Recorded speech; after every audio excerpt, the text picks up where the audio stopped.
Hi hello welcome to our channel. Smart life ఎపిసోడ్స్లో భాగంగా మనం నంబర్ స్మార్ట్ గురించి చెప్పుకున్నాం. సిమిలర్గా ఇవాళ మనం ఇంకొక స్మార్ట్ గురించి డిస్కస్ చేద్దాం. ఓకే, ఇందులో భాగంగా ఏంటంటే నంబర్స్ తర్వాత మనం వర్డ్ స్మార్ట్, వర్డ్ అంటే పదాలు మనం ఉచ్చరించే విధానం కావచ్చు. వర్డ్ స్మార్ట్గా ఎలా ఉండాలి, ఒక వ్యక్తి ఎలా వర్డ్ స్మార్ట్గా మారాలి, ఎటువంటి పదాలు వాడాలి, ఎలాంటి భాష అతను వాడాలి, ఏ విధమైన కమ్యూనికేషన్ అతనికి ఉండాలి. వర్డ్ స్మార్ట్లో ఇవన్నీ వస్తాయి. కమ్యూనికేషన్ స్కిల్స్ వస్తాయి, లాంగ్వేజ్ స్కిల్స్ వస్తాయి, గెస్చర్, పోస్చర్, ఎవ్రీథింగ్. సో ఈ రకంగా అంటే మనం మాట్లాడే దాన్ని బట్టి ఎదుటి వాళ్ళు మనల్ని అంచనా వేయటం అనేది జరుగుతుంది. ఫస్ట్ 18 సెకండ్స్లో నువ్వేం మాట్లాడతావు, 30 సెకండ్స్లో నువ్వు మాట్లాడతావు, 1 అవర్లో 1 మినిట్లో నువ్వేం మాట్లాడతావు, 1 అవర్లో ఏం మాట్లాడతావు. సో ఇవాళ చూస్తే కొద్దిమంది గంటల తరబడి మాట్లాడుతుంటారు. రాజకీయ నాయకులు కావచ్చు, పెద్ద వాళ్ళు కావచ్చు. వై బికాజ్ ఎందుకు వాళ్ళు ఆ విధంగా తయారయ్యారంటే they are word smart guys. మాట్లాడే విధానంలో, ఉచ్చారించే విధానంలో కావచ్చు, ఎదుటి వాళ్ళని ఆకర్షించే విధంగా మాట్లాడే ప్రక్రియ ఏదైతే ఉందో దాంట్లో వాళ్ళు నిష్ణాతులు అయిన కారణంగానే, కేవలం అదొక కారణంగానే కావచ్చు, చాలా కారణాలు కావచ్చు, వీటి వల్లనే వాళ్ళు పబ్లిక్ ని అట్రాక్ట్ చేస్తారు. ఇవాళ చూస్తే మీరు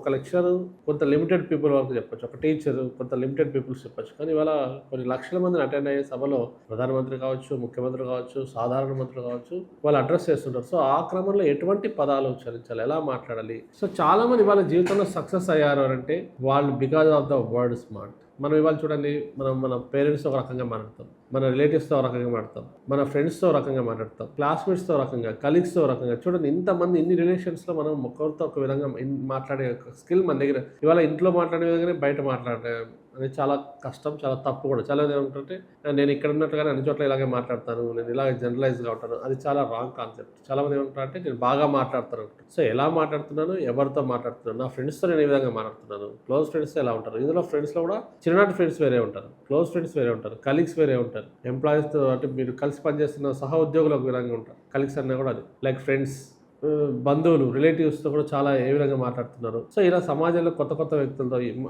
కొంతమందికి ఏజ్తో సంబంధం లేకుండా చిన్న వయసు నుంచి 6 ఏళ్ళ నుంచి 60 ఏళ్ళ వరకు కూడా స్నేహితుంటారు, 80 ఏళ్ళ వరకు కూడా స్నేహితుంటారు. సో వాళ్ళతో నేను ఎలా మసులుకుంటున్నాను, వాళ్ళతో నేను ఏ విధంగా బిహేవ్ చేస్తున్నాను, ఏ విధంగా మాట్లాడుతున్నాను. మన తులసిదాస్ చెప్తారు కదా, వశీకరణ ఏకమంత్రం మీటే వచ్చిందని చెప్పి. అంటే ఎలా మనం మాట్లాడుతున్నాం, తీయగా మాట్లాడి ఎదుటి వ్యక్తి వాళ్ళని ఎలా విధంగా అట్రాక్ట్ చేయగలుగుతున్నాము. అంటే చాలామంది తీయగా మాట్లాడి గోతులు తీస్తారు. అలా కాకుండా ఎదుటి వ్యక్తిని అట్రాక్ట్ చేసే విధంగా మనం ఎలా మాట్లాడుతున్నాము, మన మాట తీరు ఎలా ఉంది, బిగ్గరగా మాట్లాడుతున్నామా, చిన్నగా మాట్లాడాల్సిన చోట పెద్దగా మాట్లాడుతున్నామా, పెద్దగా చెప్పాల్సిన చోట చిన్నగా మాట్లాడుతున్నాం. వర్డ్ స్మార్ట్గా ఎలా, ఎటువంటి పదాలు వాడుతున్నాము, కఠినమైన పదాలా, లేకుంటే ఎవరికి అర్థం కాని విధంగా మాట్లాడుతున్నామా, లేక అందులో ఏమన్నా అబ్యూజ్డ్ లాంగ్వేజ్ ఏమైనా వస్తుందా, అన్పార్లమెంటరీ లాంగ్వేజ్. ఇవాళ మనం చూస్తే చట్టసభలో పెద్ద నాయకులు కావచ్చు, వాళ్ళు కావచ్చు, ప్రజాప్రతినిధులు కూడా ఇవాళ వెళ్ళి వాళ్ళకి సరైన శిక్షణ ఉందో లేదో తెలియదు. మరి వాళ్ళు వెళ్ళి చట్టసభల్లో కూడా అబ్యూజ్ లాంగ్వేజ్ మాట్లాడుతున్నారు. ఎక్కడ ఎలా మాట్లాడుతారు, కొన్ని కోట్ల మంది కొన్ని టెలివిజన్స్లోను మొబైల్స్ చూస్తూ ఉంటారు, లైవ్ చూస్తుంటారు. అలాంటి లైవ్ టెలికాస్ట్ అవుతున్న సభల్లో కూడా వాళ్ళు ఏ విధంగా మాట్లాడుతున్నారు ఇవాళ మనం చూస్తున్నాం. సో వీళ్ళకి ఎటువంటి శిక్షణ ఉంది, ఏ విధంగా మాట్లాడితే మనం ఆ స్థాయికి వెళ్తాము, ఏ విధంగా మాట్లాడితే మన స్థాయి దిగజారిపోతుంది. ఇవాళ నోరు జారిన నాయకులంతా కూడా ఇవాళ వీధుల్లో ఉన్నారు, వాళ్ళ పదవులు లేరు. నోరు జారంటే పదవి కూడా జారిపోయింది. 5 ఏళ్లలో వాళ్ళు రకరకాలుగా నోరు జారిన వాళ్ళు ఇవాళ మనం చూస్తున్నాం. వీధుల్లో వాళ్ళ పదవి చేజారిపోయి దేనికి కొరగాకుండా ఏ సభని వాళ్ళు పిలవాలన్నా కూడా చాలా మంది భయపడుతున్నారు. సో ఈ వర్డ్ స్మార్ట్ అయిన వ్యక్తి, మనం ఏం మాట్లాడుతున్నాం, ఎలా మాట్లాడుతున్నాం, ఏ విధంగా మాట్లాడుతున్నాం, ఏ సందర్భంలో ఏ రకమైన లాంగ్వేజ్ నేను మాట్లాడాలి, ఏ సందర్భంలో ఎలా నేను మాట్లాడాలి, ఎటువంటి పదాలు నేను ఉచ్చరించాలి, ఇదంతా కూడా ఒక దృష్టిలో పెట్టుకొని, ఒక గమనంలో పెట్టుకొని వాళ్ళు ముందుకెళ్ళగలిగితే ఖచ్చితంగా సక్సెస్ అవుతారు. ఈ స్మార్ట్ లైఫ్లో భాగంగా ఇవాళ మనం వర్డ్ స్మార్ట్లో వీటి గురించి డిస్కస్ చేశాం అనమాట. All the best, thank you.